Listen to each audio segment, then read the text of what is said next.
অনিশ্চয়তা দেখা দিয়েছে প্রেসিডেন্ট ট্রাম্প ঘোষিত তার সাথে রাশিয়ার প্রেসিডেন্ট ভ্লাদিমির পুতিনের বৈঠক নিয়ে। পুতিনের সাথে ফলপ্রসূ টেলিফোন আলাপের পর বুদাপেস্টে শিগগিরই দুই নেতার বৈঠকের কথা জানিয়েছিলেন ট্রাম্প, এবং এই বৈঠকটি আগামী 2 সপ্তাহের মধ্যে হতে পারে বলেও আভাস দিয়েছিলেন তিনি। কিন্তু সংবাদ মাধ্যমগুলো বলছে দুই দেশের কর্মকর্তাদের কাছে এখন পর্যন্ত এমন কোনো খবর নেই। তবে রাশিয়া ইউক্রেন যুদ্ধ থামাতে প্রেসিডেন্ট ডোনাল্ড ট্রাম্প যে শান্তি আলোচনার প্রস্তাব দিয়েছেন তাতে সমর্থন দিয়েছেন ইউরোপের নেতারা। আজ মঙ্গলবার এক যৌথ বিবৃতিতে এই সমর্থন জানানো হয়। গত সপ্তাহে মস্কো ও কিয়েভকে আহ্বান জানিয়ে ট্রাম্প বলেছিলেন, রাশিয়া ও ইউক্রেনের সেনারা যেখানে আছেন সে বরাবর তাদের লড়াই বন্ধ করতে হবে। আজ প্রকাশিত বিবৃতিতে সই করেছেন ইউক্রেনের প্রেসিডেন্ট ভলোদিমির জেলেনস্কি, ইউরোপীয় ইউনিয়নের প্রধান অ্যান্টোনিও কস্তা ও অর্সুলা ভন ডার লিয়েন, এবং ফ্রান্সের প্রেসিডেন্ট ইমানুয়েল মাখো, জার্মানির চ্যান্সেলর ফ্রেডরিক মের্স, ব্রিটেনের প্রধানমন্ত্রী কের স্টারমার ও ইটালির প্রধানমন্ত্রী জর্জিয়া মেলোনি। দেশের ভিতরের খবর, প্রেসিডেন্ট ডোনাল্ড ট্রাম্পকে এতদিন মানুষ চিনত প্রচলিত নিয়ম ভেঙে শাসন করা মানুষ হিসেবে। তবে এবার তিনি ভাঙতে শুরু করেছেন হোয়াইট হাউস। নতুন বড়রুম তৈরি করতে তার নির্দেশে স্থাপনার একাংশ ভেঙে ফেলা হচ্ছে। নিজের ট্রুথ সোশ্যালে তিনি লিখেছেন, আমি আনন্দের সঙ্গে ঘোষণা করছি হোয়াইট হাউস প্রাঙ্গণে নতুন বিশাল ও সুন্দর বড়রুমের নির্মাণ কাজের ভিত্তি প্রশস্ত স্থাপন করা হয়েছে। ট্রাম্প বলেছেন, নতুন 90,000 বর্গফুটের এই বড়রুমের ধারণ ক্ষমতা 1,000 জন। বড় ধরনের রাষ্ট্রীয় নৈশভোজ ও অন্যান্য অনুষ্ঠান আয়োজনের জন্য এটি দরকার, যা এখন তাঁবুতে করতে হয়। এর পিছনে $25 মিলিয়ন খরচ হচ্ছে, তবে এই খরচটি কোথা থেকে আসছে সেটি এখনো পরিষ্কার নয়। শাটডাউন প্রসঙ্গ, দ্বিতীয় রেকর্ড সর্বোচ্চ দীর্ঘ সময়ে পড়তে যাচ্ছে আমেরিকার শাটডাউন। 21তম দিনে পড়েছে এবারের শাটডাউন। এর আগে প্রেসিডেন্ট ডোনাল্ড ট্রাম্পের প্রথম মেয়াদে আমেরিকার ইতিহাসে রেকর্ড সর্বোচ্চ 35 দিন শাটডাউন ছিল। এই শাটডাউনের জন্য প্রেসিডেন্ট ট্রাম্প শুরু থেকে ডেমোক্রেটদের দোষারোপ করে যাচ্ছেন, পাল্টা ট্রাম্পকে দুষছেন ডেমোক্রেটরাও। পরস্পর বিরোধী সেই বক্তব্য আমরা একটু শুনে আসতে চাই। No, it is not. No, it is not. But I refuse to allow us to come back and engage in anything until the government's reopened, when the Democrats do the right thing for the people. They're playing politics, and we have to use every ounce of leverage we have to make sure they do the right thing. I think what we've said is that we will not support a partisan Republican spending bill, which is the bill that they continue to bring before the Senate and that emerged from the House, if that bill guts the health care of the American people. And that's the reality. Now, listen, there have been votes on the Affordable Care Act tax credits in both the House and the Senate throughout the year, and Republicans have repeatedly voted against extending those tax credits. President Donald Trump মনে করছিলেন এর ফলে ডেমোক্রেটদের জনপ্রিয়তা কমবে। তবে এই বিষয়ে অর্থাৎ শাটডাউন বিষয়ে জরিপ বলছে ভিন্ন কথা। 15 থেকে 20 অক্টোবর রয়টার্স পরিচালিত জরিপ বলছে 50% মানুষ এজন্য রিপাবলিকান এবং 43% মানুষ ডেমোক্রেটদের দায়ী করছে। অন্যদিকে 8 থেকে 12 অক্টোবর পরিচালিত সিএনবিসি জরিপ বলছে 53% মানুষ রিপাবলিকান এবং 37% মানুষ ডেমোক্রেটদের দায়ী করছেন।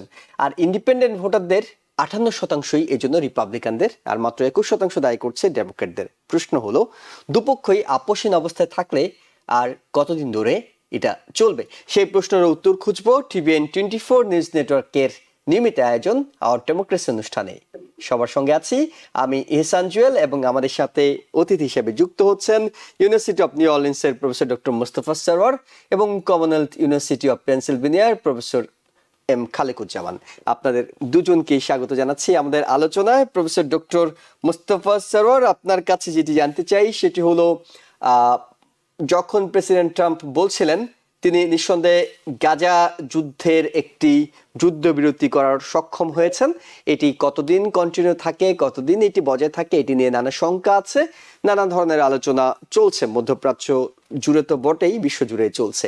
কিন্তু ইউক্রেন যুদ্ধে তার সাফল্য, যেটি মনে করা হয়েছিল আরেকটু সহজ হবে, গাজার থেকে সহজ হবে, সেই জায়গায় এখন পর্যন্ত আসেনি। তিনি প্রেসিডেন্ট পুতিনের সঙ্গে বুদাপেস্টে একটি বৈঠকের সময়সূচি আভাস দিচ্ছিলেন, কিন্তু এখন পর্যন্ত কোন রকম নিশ্চয়তা পাওয়া যাচ্ছে না কবে নাগাদ এটি হতে পারে। আদৌ কি এটি হবে, কিংবা এই ইউক্রেন যুদ্ধ বন্ধে প্রেসিডেন্টের যে প্রচেষ্টাগুলো সেগুলো কোথায় গিয়ে ঠেকে যাচ্ছে? হ্যাঁ, আপনার প্রশ্ন হলো যে মানে মানে অনেকগুলো জিনিস আপনি করেছেন, অবতারণা করেছেন ইউক্রেন যুদ্ধ সম্পর্কে, মানে যেটা আপনি দীর্ঘ সময় করেছেন। ব্যবহার করেছেন, সেটাই আমি শুরু করলাম।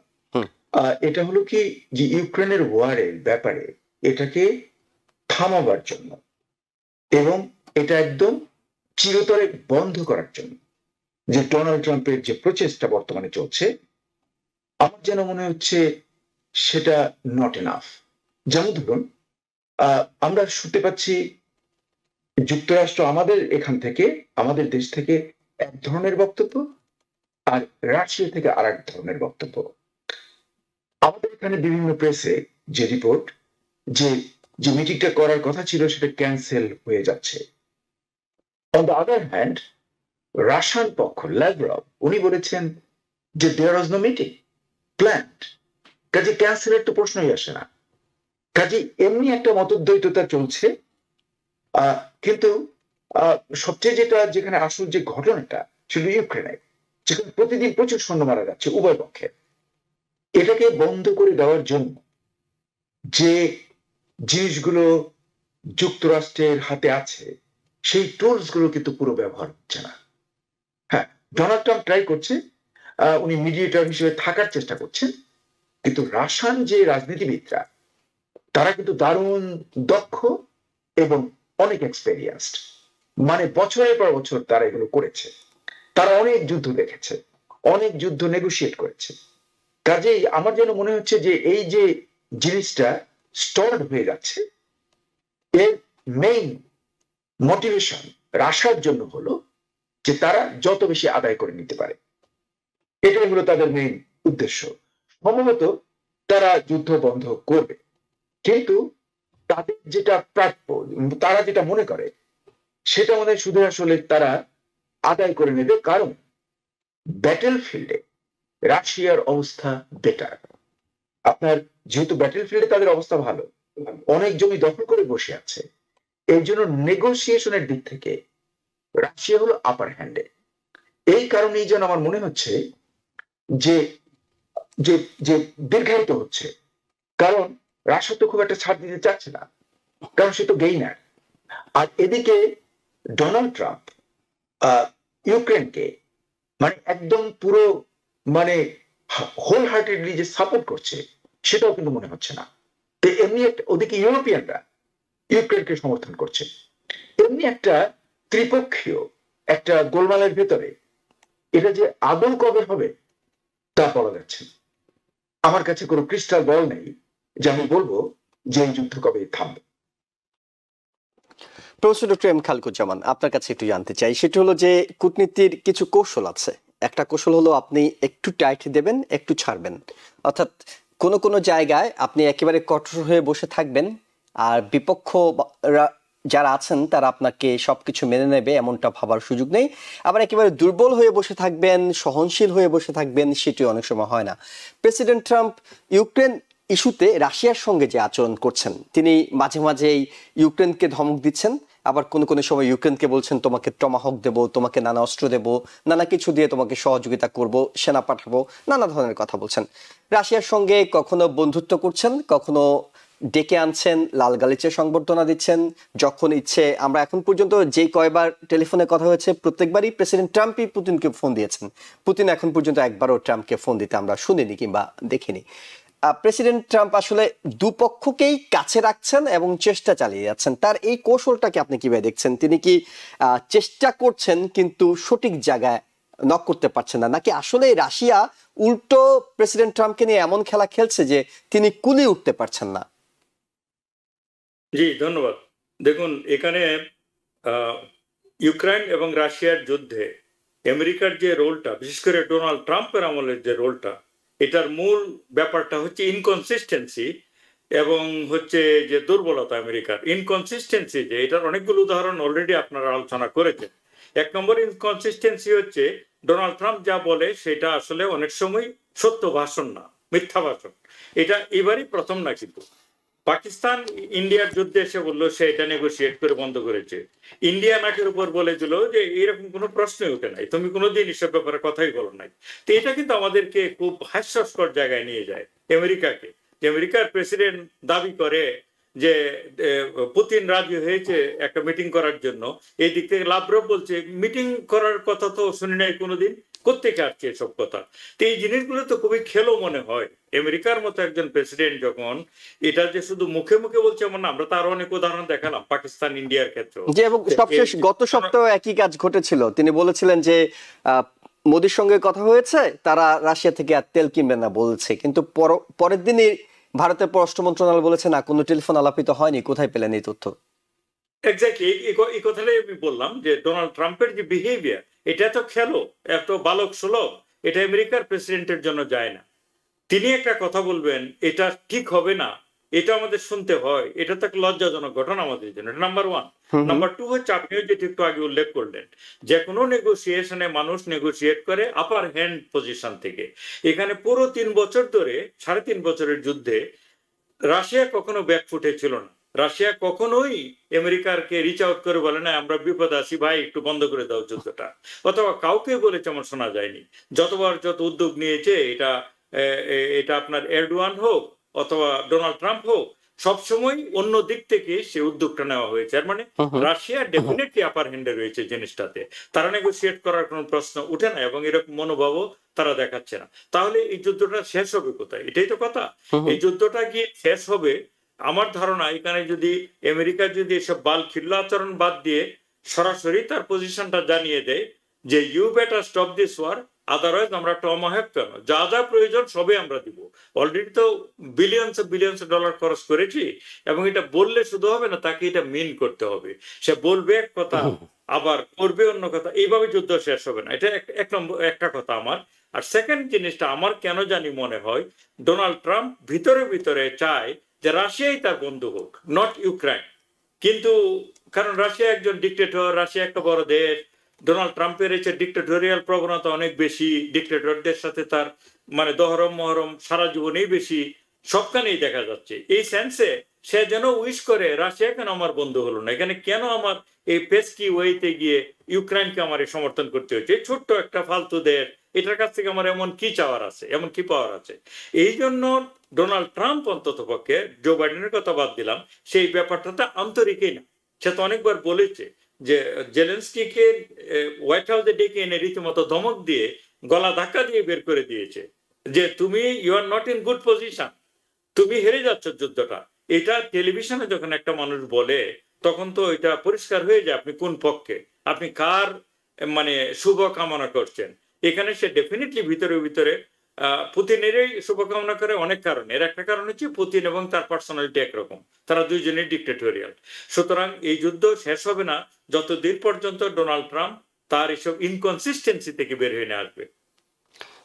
ওকে আমরা ইনকনসিস্টেন্সি তো আসলে তার একটা স্বভাব সুলভ বিষয়, এখান থেকে বের হয়ে আসা সহজ হবে না। আর সহজ না হলে হয়তো আপনাদের বিশ্লেষণ বলছে ইউক্রেন যুদ্ধে রাশিয়াকে বসে আনাও এত সহজ হবে না। আমি একটু প্রফেসর ডক্টর মোস্তফা সরোয়ার আপনার কাছে একটু জানতে চাই, সেটা হলো যে গাজা ইস্যুতে আমরা যখন দেখলাম, সেখানে নিঃসন্দেহে আমেরিকার প্রেসিডেন্ট, আমরা আপনারাই বলতেন আসলে যে তিনি যখন চাইবেন গাজা যুদ্ধবিরতি কিংবা যুদ্ধ বন্ধ তখনই হবে, তিনি চেয়েছেন, নিঃসন্দেহে চেয়েছেন।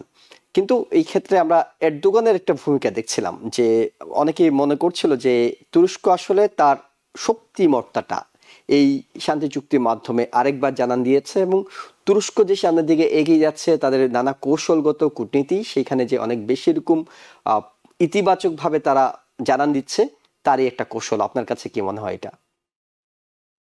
মানে আমাদের প্রথম বুঝতে হবে যে নেটোর অন্তর্ভুক্ত দেশগুলোর মধ্যে সবচেয়ে বড় আর্মি যুক্তরাষ্ট্রের পরে সেটা কিন্তু তুরস্ক। তার বিশাল আর্মি, এবং তার যুক্তরাষ্ট্রের কিছু ভালো ওয়েপন্সও তার হাতে আছে।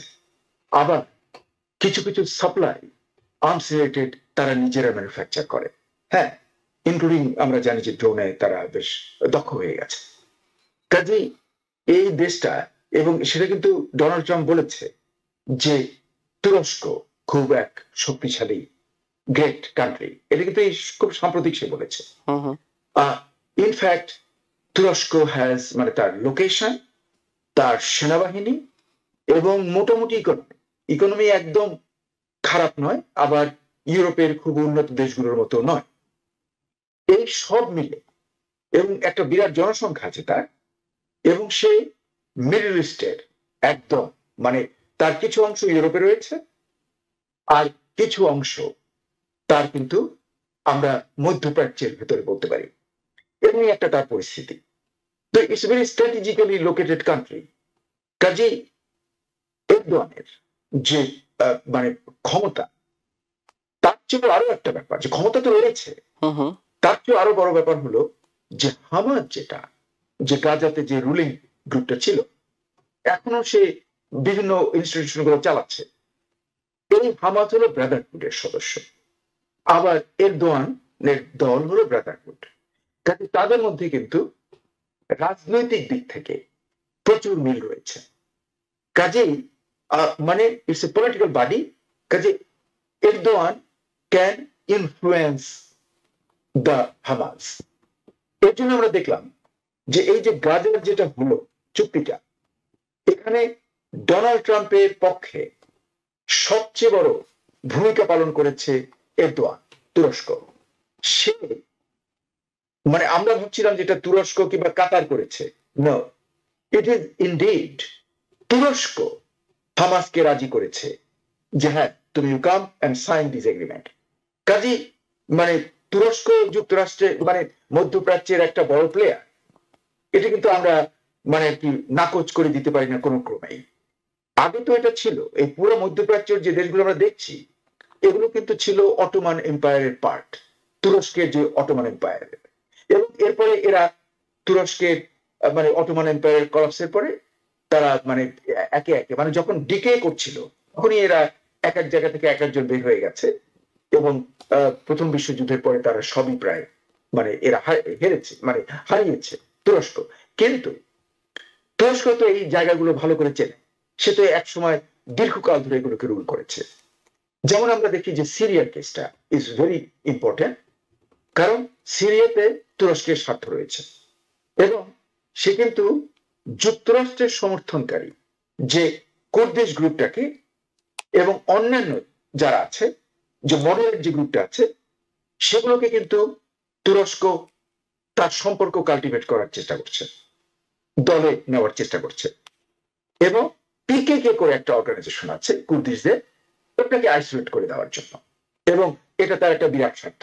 কাজে আমি যেন মনে করি যে যুক্তরাষ্ট্রের যে ক্ষমতাটা এই বর্তমানে আমরা দেখছি মধ্যপ্রাচ্যে, বিশেষ করে গাজার চুক্তিতে, সেখানে তুরস্কের ভূমিকা খুবই গুরুত্বপূর্ণ।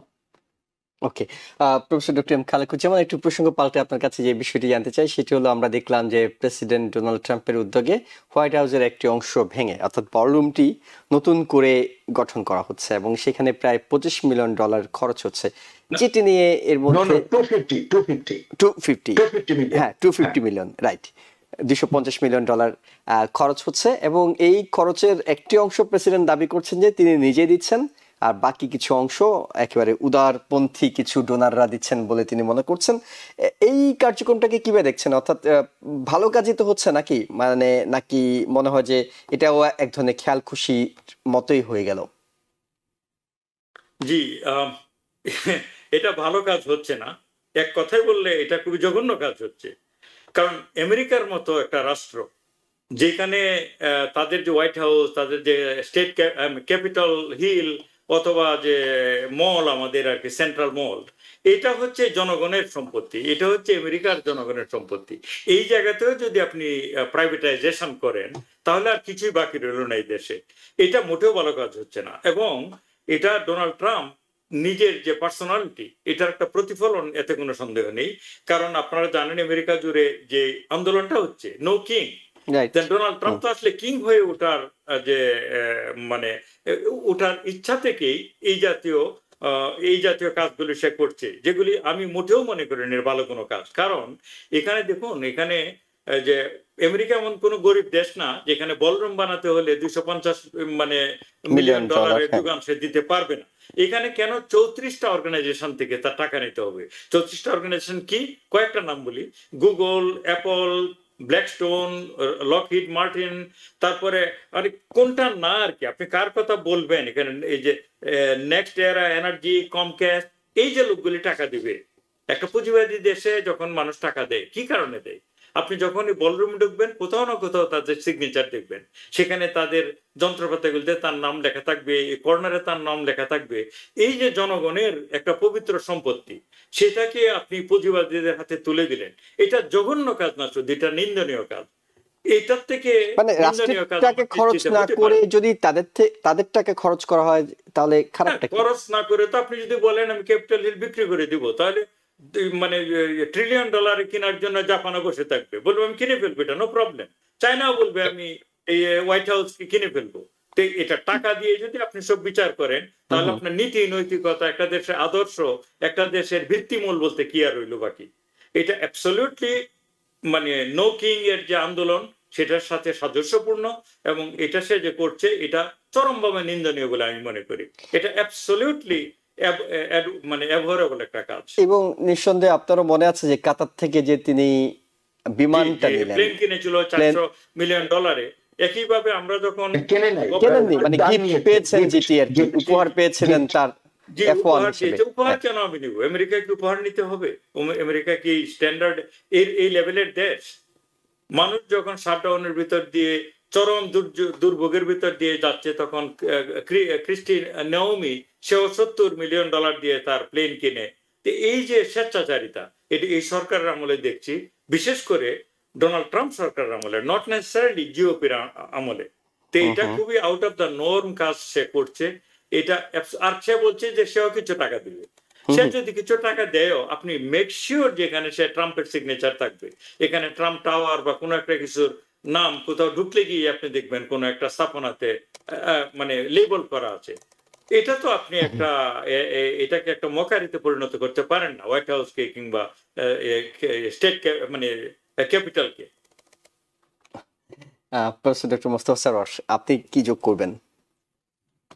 না, আমি এই তো খালিকুজ্জামান মানে হি ইজ কনসার্ন, এবং আমার যেন মনে হয় যে তার যে যুক্তিগুলো উনি উপস্থাপন করেছেন সেগুলোর বেসিস গুলো বেশ কতগুলো বেশ স্ট্রং আমি মনে করি। এটা না করলে হতো, কারণ আমি এটার প্রয়োজনীয়তা দেখছি না। হ্যাঁ, মানে ওখানে বড় বড় কলাম করা, ভেতরে গ্র্যান্ডিয়র এন্ড অল দিস থিংস, এগুলো তো আগের ইম্পেরিয়াল কান্ট্রিজ গুলো করতো। মানে যারা, মানে আপনি ফ্রান্সে গেলে দেখবেন, হ্যাঁ, যে ওদের যে প্রেসিডেন্ট যে প্যালেসে থাকে, আমার মনে হয় উনি এগুলো দেখে দেখে উনি ভাবছেন যে উনি এই ধরনের একটা কিছু করবেন। আমার মনে হয় এটার প্রয়োজন ছিল না আসলে। ওকে, আমরা ছোট্ট একটা বিরতিতে আছি, বিরতি থেকে ফিরে অন্য বিষয়ে আলোচনা করব, আমাদের সঙ্গে থাকুন। আবারও স্বাগত জানাচ্ছি আওয়ার ডেমোক্রেসি অনুষ্ঠানে। সঙ্গে আছে আমি ইহসান জুয়েল, আমাদের সাথে অতিথি হিসেবে যুক্ত আছেন ইউনিভার্সিটি অফ নিউ অর্লিন্সের প্রফেসর ডক্টর মোস্তফা সরোয়ার এবং কমনওয়েলথ ইউনিভার্সিটি অফ পেনসিলভেনিয়ার প্রফেসর ডক্টর এম খালিকুজ্জামান। আপনাদের দুজনকে আবারও স্বাগত। আমরা একটু শাটডাউন নিয়ে কথা বলতে চাই। শাটডাউন 21তম দিনে পড়েছে, দ্বিতীয় সর্বোচ্চ সময়ের জন্য শাটডাউন। এর আগে প্রথমটি রেকর্ডও যথারীতি প্রেসিডেন্ট ডোনাল্ড ট্রাম্পের প্রথম মেয়াদে হয়েছিল 35 দিন। আমি একটু প্রফেসর ডক্টর এম খালিকুজ্জামান আপনার কাছে জানতে চাই, সেটা হলো শাটডাউন চলছে, রিপাবলিকানরা বলছে ডেমোক্রেটরা দায়ী, ডেমোক্রেটরা বলছে রিপাবলিকানরা দায়ী, এবং 21তম দিনে এমন কোন পরিবর্তন কি আসলে চোখে পড়েছে আপনার, কিংবা মানুষের জনজীবন কি যতটা মনে হয় যে শাটডাউন চলছে মানে তো মনে হয় সবকিছু বন্ধ, তেমনটা মনে হচ্ছে, নাকি স্বাভাবিকই আছে, কিংবা মানুষ এখন এগুলোতে অভ্যস্ত হয়ে গেছে, খুব একটা গুরুত্ব দিচ্ছে না?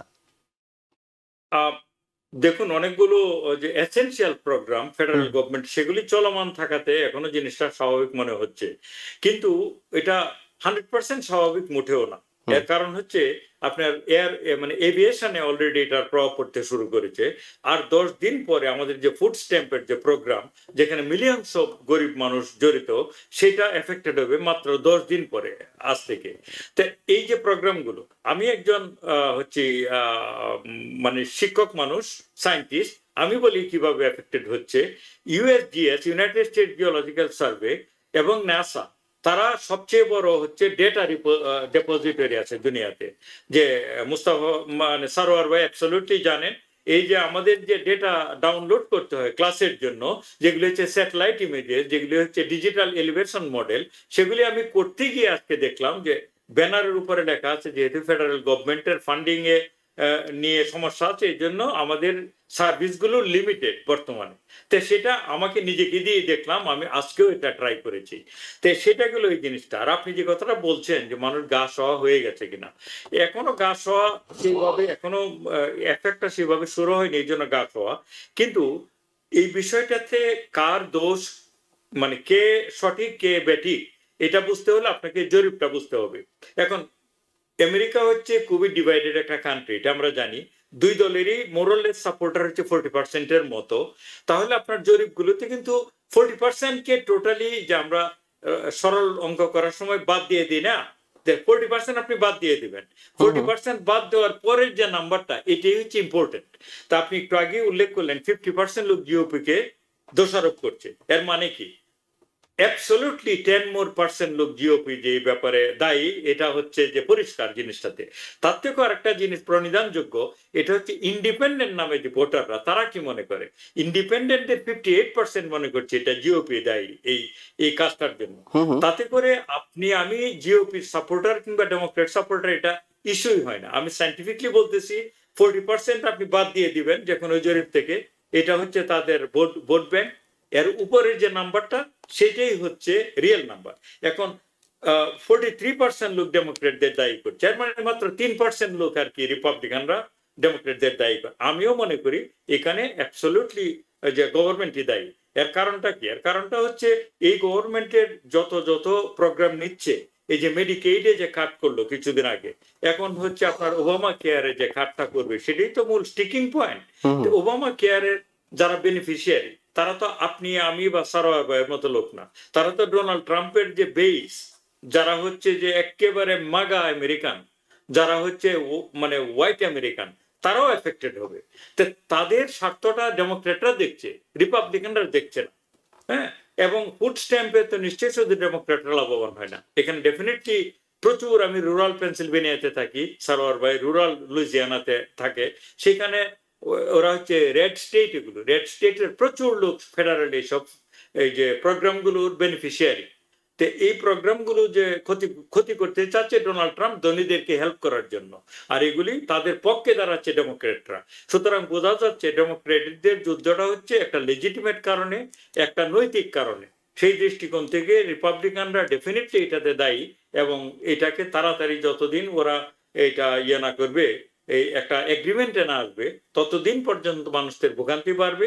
আপনি যদি উল্টো ভাবে বলেন লেট দ্য ভোগান্তি কন্টিনিউস, তাহলে ডেমোক্রেটদের জন্য লাভ হবে। সেইভাবে দেখলে আপনি দেখতে পারেন কৌশলগত ভাবে। হ্যাঁ, সেইভাবে আমি দেখতে চাই না। আমি দেখতে চাই মানুষের ভোগান্তি না হোক, পলিটিক্যালি কে লাভবান হলো তার চেয়ে বড় কথা হলো যাতে সাধারণ মানুষ দুর্ভোগে না পড়ে। প্রফেসর ডক্টর মোস্তফা সরোয়ার, আপনার কাছেও সেটি জানতে চাই। আর মাত্র 14 দিন, অর্থাৎ 2 সপ্তাহ যদি চলমান রাখা যায়, তাহলে প্রেসিডেন্ট ট্রাম্প তার প্রথম মেয়াদে কে পিছনে ফেলে দ্বিতীয় মেয়াদে এটি হবে সর্বোচ্চ সময়ের জন্য শাটডাউন। প্রশ্ন হচ্ছে ঠিক কোন জায়গায় ছাদ দিলে, অর্থাৎ প্রেসিডেন্ট ডোনাল্ড ট্রাম্প কিংবা রিপাবলিকানরা কোন জায়গায় ছাদ দিলে, কিংবা ডেমোক্রেটরা কোন জায়গায় ছাদ দিলে একটা সমাধান সম্ভব? না, সেটা তো ডেমোক্রেটরা আমার যেন মনে হচ্ছে যে ভেরি ক্লিয়ার। আমি আজকে এর শুনলাম যে যিনি মানে ইসের কংগ্রেসে, মানে হাউস অফ রিপ্রেজেন্টেটিভের যে লিডার, ডেমোক্রেটিক পার্টির লিডার, উনি কিন্তু খুব ক্লিয়ারলি বলেছেন যে অ্যাফোর্ডেবল হেলথ কেয়ার, যেটাকে আমরা বলি ওবামা কেয়ার, এটা যদি অ্যাকসেপ্টেড না হয়, এটা যদি ক্যান্সেল করে দেওয়া হয়, তাহলে প্রচুর American, millions of Americans from all persuasion, সব দলের লোকরাই এখানে, যারা দরিদ্র সীমার নিচে রয়েছেন কিংবা দরিদ্র কিংবা নিম্নবিত্ত, এদের কিন্তু মারাত্মক মানে হেলথ প্রবলেম হয়ে যাবে। এটা যে আমিও মনে করি যে from moral point of view, as a good human being, এটা মানে একটা অ্যাকসেপ্টেবল ব্যাপার না যে এই অ্যাফোর্ডেবল কেয়ারকে বন্ধ করে দেওয়া হবে। একটা বৃদ্ধ লোক, তার হাতে অর্থ নেই, সে ভুগে ভুগে মরে যাবে। এটা তো মানে মানে আমরা তো মানে মানব জাতি, হ্যাঁ, আমাদের তো একটা মানবতা রয়েছে। কাজে আমি মনে করি যে এখানে রিপাবলিকান পার্টির ডিসিশনটা ভুল, এবং তাদের এটা মেনে নেওয়া উচিত as soon as they can, এবং এটা বন্ধ করার জন্য। আবার যেটা প্রফেসর খালেকুজ্জামান বলেছেন, ওটাও কিন্তু যে ফুড স্ট্যাম্পস, আপনি চিন্তা করে দেখুন, ফুড স্ট্যাম্পস বন্ধ হয়ে যাওয়া কিংবা বিভিন্ন ফুড সাবসিডিটা বন্ধ হয়ে যাওয়া, that's not a matter of joke. আপনি দেখবেন যে অনেক স্কুল রয়েছে, তারাও কিন্তু ফুড প্রোগ্রামের আওতায় আছে। হ্যাঁ, আমি ঠিক স্পেসিফিক জানি না যে কোনটা কোনটা তারা কাটছে, কিন্তু আমি ধরে নেব যে এটাও তাদের লক্ষ্যবস্তুর ভেতরে আছে রিপাবলিকান হাউসে।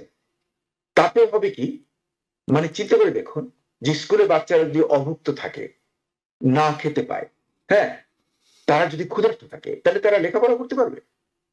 এই জিনিসগুলো খুবই গুরুত্বপূর্ণ জিনিস। আমি মনে করি এটা দলগত ব্যাপার না, এখানে যে ডেমোক্রেটিক পার্টি একটা স্ট্যান্ড নিয়েছে, এটা একটা মরাল স্ট্যান্ড। ইট ইনক্লুডস, মানে আমি বলবো, যেমন ধরেন অ্যাফোর্ডেবল হেলথ কেয়ারে বিরাট কম্পোনেন্ট হলো মাগা, মাগাদের বিরাট অংশ এই অ্যাফোর্ডেবল হেলথ কেয়ার, এবং এটা যদি ক্যান্সেল করা হয় তাহলে একটা বিভীষিকাময় পরিস্থিতি শুরু হয়ে যাবে, যেটা কারোর জন্যই মঙ্গলজনক না। আমার জন্য মনে হয় যেন সবার জন্য মাথায় শুভ বুদ্ধি উদয় হয়। আমারই স্টেটের, কিন্তু এরা সব নেতা, রিপাবলিকান পার্টির স্পিকার, তার সঙ্গে আমার কয়েকবার দেখাও হয়েছে বিভিন্ন মিটিং এ। এই ভদ্রলোক সেন্ট্রাল, আমাদের সেন্ট্রাল স্টেটের সেন্ট্রাল এরিয়া হয়েছে, আবার আমার বাসা থেকে প্রায় ধরুন প্রায় 8-9 মাইল দূরে, কিন্তু তার চেয়েও কম হতে পারে, যেখানে স্ক্যালিস সেটা সেকেন্ড হাইয়েস্ট রিপাবলিকান। ওনাদের আসলে আমার মনে হয় যে এটা ভেবে দেখা উচিত, কারণ মানে যুক্তরাষ্ট্রের জনসাধারণ, সে গরিব হোক ধনী হোক যেই হোক না কেন, সে না খেয়ে কষ্ট পাবে, বিনা চিকিৎসায় মারা যাবে, তাহলে মানে পৃথিবীর সবচেয়ে ধনী দেশটা, সবচেয়ে পাওয়ারফুল দেশটা, মানে আমার এটা মানে এটা মনে হয় না যে সে পরিস্থিতি পর্যন্ত শেষ পর্যন্ত যাবে। একটা জায়গায় গিয়ে তো সমাধানটা হয়ে যায় আসলে। প্রফেসর ডক্টর এম খালেকুজ্জামান, আপনার কাছে যে বিষয়টি জানতে চাই সেটি খুবই গুরুত্বপূর্ণ এই কারণে যে আগামী 2 সপ্তাহেরও কম সময় আছে, অর্থাৎ 4 নভেম্বর নিউ ইয়র্ক সিটির মেয়র নির্বাচন হতে যাচ্ছে, এবং এই নির্বাচনে এখন পর্যন্ত আমরা 4টি হারাধনের ছেলেকে পেয়েছিলাম, কিন্তু একটি ছেলে চলে গেছে, এখন 3টি হারাধনের ছেলে আছে, মামদানি, কুমো এবং কার্টিস সিলোয়া, 3 জন আছেন। এরিক অ্যাডামস চলে যাওয়ার পর অঙ্কটা কিছুটা পাল্টে গিয়েছে। এরিক অ্যাডামসের ভোটগুলো এসে যুক্ত হয়েছে কুমোর সঙ্গে। দুজনেই ডেমোক্রেট, অ্যাকসেন্সে ঠিকই আছে, কিন্তু মূল অঙ্কটা যেখানে কঠিন করে ফেলা হচ্ছে সেটা হলো রিপাবলিকান কার্টিস সিলোয়া যদি সরে যায়, তার ভোটটা চলে আসতে পারে কুমোর কাছে, অর্থাৎ যেই যাক মামদানিকেই ঠেকানোটা হলো মূল লক্ষ্য। মামদানি এত বড় থ্রেট কি যে তার জন্য তিনি নিউ ইয়র্ক সিটি মেয়র হলে একদম প্রেসিডেন্ট ট্রাম্পকে কথা বলতে হবে, রিপাবলিকানদের সমর্থন এক সময়কার সাবেক ডেমোক্রেট কিংবা বর্তমানেও ডেমোক্রেট অ্যান্ড্রু কুমোকে দিয়ে দিতে হবে? কেন, মানে মামদানি এত বড় থ্রেট কেন হয়ে যাচ্ছে? নাকি এটা আসলেই এক ধরনের প্রচারণার বাড়তি কিছু, যে মনে হচ্ছে যে না আসলে বিষয়টা এত গুরুত্বপূর্ণ না, গুরুত্বটা দেয়া হচ্ছে? জি না, গুরুত্বপূর্ণ তো বটেই, কারণ নিউ ইয়র্ক হচ্ছে পৃথিবীর রাজধানী, নিউ ইয়র্ক হচ্ছে সবচেয়ে বড় শহর, এখানে তো যে কেউ মেয়র হতে পারেন, যে কেউ মেয়র হতে পারেন। জি জি পারে, কিন্তু গুরুত্বপূর্ণ দিক থেকে আমি বলছি ডেফিনেটলি গুরুত্বপূর্ণ। তবে মামদানি কেন এত গুরুত্বপূর্ণ হয়ে উঠলো, এটা আমার দৃষ্টিতে 2টা কারণ। একটা কারণ হচ্ছে যে মামদানির যে আদর্শিক যে ভিত্তি, যেটা হচ্ছে সে ঠিক প্রথাগত ডেমোক্রেট না, সে একটু প্রগ্রেসিভ ডেমোক্রেট, সোশ্যাল ডেমোক্রেট। সে ঘোষণা দিয়ে সোশ্যাল ডেমোক্রেটরা তো এখনো একটা পুঁজিবাদী দেশে অতটা পপুলার এখনো না মূলধারাতে। হ্যাঁ, তাদের অনেক কংগ্রেসম্যান রয়েছে, 100-র মতো প্রগ্রেসিভ ককাসের লোকজন রয়েছে, এই যে প্রমিলা জয়পাল থেকে শুরু করে আপনারা জানেন এওসি এবং ইলহান উমর, বার্নি স্যান্ডার্স, ওরা রয়েছে, কিন্তু ওরা কিন্তু এখনো আমেরিকাতে মূলধারা হয়ে উঠতে পারেনি। এটা হচ্ছে নাম্বার 1 কারণ। আর 2 নম্বর কারণটা হচ্ছে সে মামদানি চাক কিংবা না চাক, তিনি যেহেতু ইমিগ্রেন্ট ব্যাকগ্রাউন্ডের এবং মুসলিম ব্যাকগ্রাউন্ডের লোক, যদিও সে নিজেকে মুসলিম দাবি করে নিয়ে ভোট চাচ্ছে না, কিন্তু you can bet my bottom dollar in my pocket, যে এটা হচ্ছে একটা কারণ, যে কারণে হচ্ছে ট্রাম্প এবং ট্রাম্পাররা তারা যতভাবে পারে তাকে মানে অপবাদের আওতায় নিয়ে আসার চেষ্টা করছে, যে সে আসলে সন্ত্রাসী, সে আদৌ আমেরিকান না। এই 2টো কারণের সংযুক্তি তার, আপনি যেটা বললেন একটু আগে যে অ্যান্ড্রু কুমো তো ডেমোক্রেট এবং মামদানিও ডেমোক্রেট, সুতরাং 2 ভাগ হয়ে যাচ্ছে ভোটটা, এতে কোনো ক্ষতির কিছু নেই। আমি মনে করি এটা একটা বিশাল ক্ষতির ব্যাপার, কারণ Andrew Cuomo was a Democrat, he is no longer a Democrat. যে লোকটা পার্টির আদর্শের প্রতি আস্থা না রেখে, পার্টির ডিসিশনের প্রতি আস্থা না রেখে সে ডিফাই করে ইলেকশন করে, সে আমার দৃষ্টিতে সে যত বড় পাওয়ারফুলি হোক, he no longer belongs to that party.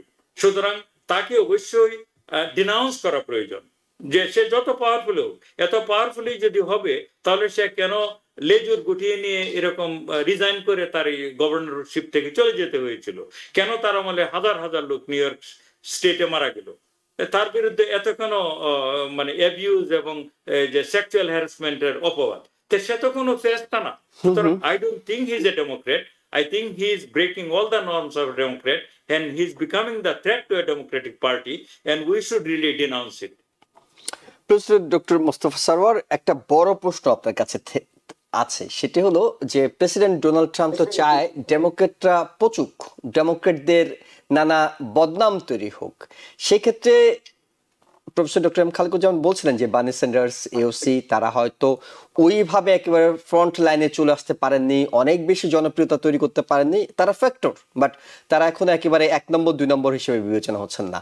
সেক্ষেত্রে যদি ডেমোক্রেটদের মধ্যে সোশ্যাল ডেমোক্রেটদের সংখ্যা বাড়ে, তাদের জনপ্রিয়তা বাড়ে, তাহলে তো রিপাবলিকানদের পোয়া বাড়ো, তারা বারবার এই কথাটাই বলতে পারবে যে তোমরা ডেমোক্রেটরা তো আসলে পুরো দলটা তোমাদের সোশ্যাল লিস্টে একটা দল, এবং তোমরা কমিউনিজমে বিশ্বাস করো, তোমরা আমেরিকার মূলনীতিতে বিশ্বাস করো না। সেইখানে মামদানির জয় তো রিপাবলিকানদের জন্য কাঙ্ক্ষিত হওয়ার কথা, সেই জায়গায় তারা কি আসলে কেন মামদানিকে মেনে নিতে পারছে না? না, এর কারণ তো যে নিউ ইয়র্ক, যেটা প্রফেসর খালিকুজ্জামান খুব সুন্দর করে আর্টিকুলেট করেছেন, যে because new York could be considered as the capital of the world, হ্যাঁ, যেহেতু এখানে আপনি চিন্তা করতে, এখানে ইউনাইটেড নেশনস এর হেডকোয়ার্টার, তার চেয়ে যে পুঁজিবাদের যে কেন্দ্র, ওই আপনাদের ওই ওয়াল স্ট্রিট, ওখানে কালকে ভোরবেলা যদি 2 পয়েন্টস ড্রপ করে, তাহলে ওয়ার্ল্ড ওয়াইড সব জায়গাতে ড্রপ করে। মানে যুক্তরাষ্ট্রের যে সবচেয়ে শত্রু দেশ, হ্যাঁ, চীনের সাংহাই এক্সচেঞ্জ ওই 2 এর চেয়েও হয়তো নেমে যেতে পারে। কাজে এই জন্য, এবং দেখা যায় যে Russian rouble will be in problem. কাজে এই জন্য আমি মনে করি যে নিউ ইয়র্ক এমন একটা গুরুত্বপূর্ণ শহর, যে যেখানে যে নির্বাচিত হবে তার হাতে থাকবে কিন্তু অনেক, মানে তার যে নিউ ইয়র্ক জুরিসডিকশনাল যে ক্ষমতাটা আছে, হ্যাঁ, যেটা রিটেন মানে কনস্টিটিউশন রয়েছে, সেটা তো রয়েছে, কিন্তু পারসেপশনের দিক থেকে এটা কিন্তু একদম বিশাল ব্যাপার।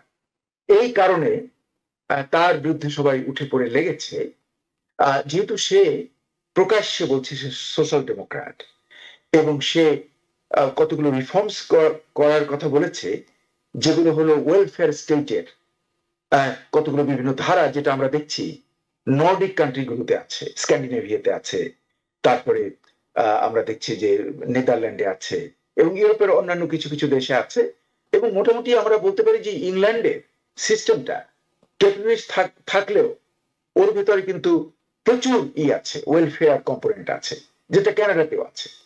কাজেই এই মানে আর কি মামদানি যদি ওই ইস্যুগুলো নিয়ে এখানে উইন করতে পারে, তাহলে এখানকার অনেক মানে মাগা তাদের কিন্তু মন খুব ক্ষুণ্ণ হবে, তারা মন ভারী হবে, তারা এটা সহ্য করতে পারবে না।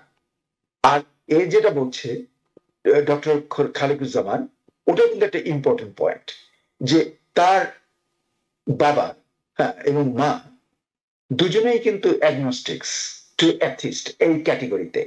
বাপ মা, যদিও মা মীরা নায়ার, হ্যাঁ, সে ভারতীয় হিন্দু অরিজিন, আর বাবা যদিও ইন্ডিয়ান অরিজিন, কিন্তু সে আফ্রিকাতে ছিলেন, উনি সেটেলড মুসলিম, কিন্তু উনি তার দীর্ঘকাল ছিলেন আমেরিকাতে, খুব নামজাদা প্রফেসর।